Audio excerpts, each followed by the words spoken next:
You are standing in a virtual recreation of the Sistine Chapel. You have just walked through the entrance and are experiencing the work as the artist intended.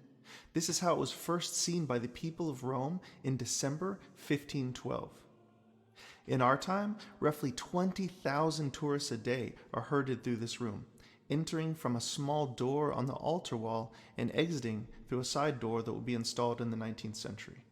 It is overwhelming. The mind reels. It's hard to focus on any one thing as you crane your neck and succumb to sensory visual overload. It was the German poet Goethe who said, "Until you have seen the Sistine Chapel, you can have no adequate conception of what one man is capable of accomplishing." Above you is over 6,000 square feet of painted fresco, largely created by one man.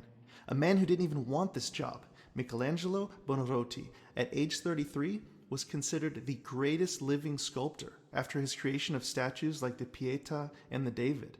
Some considered him the greatest living artist, period. One of these admirers was Pope Julius II.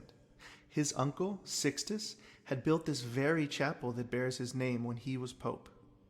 At the time, the ceiling above you was covered in bright blue ultramarine paint with thousands of small gold stars.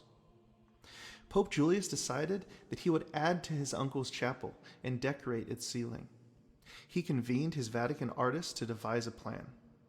The artists, namely Donato Bramante, realized that this was going to be an extremely difficult task.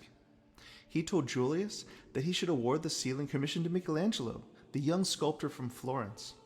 If he was indeed the greatest artist of our time, he would have no problem completing this commission.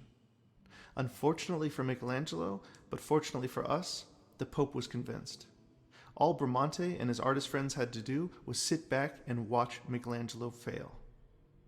Michelangelo pleaded with the Pope. He was a sculptor, not a painter. He had no experience painting fresco, but the Pope didn't care.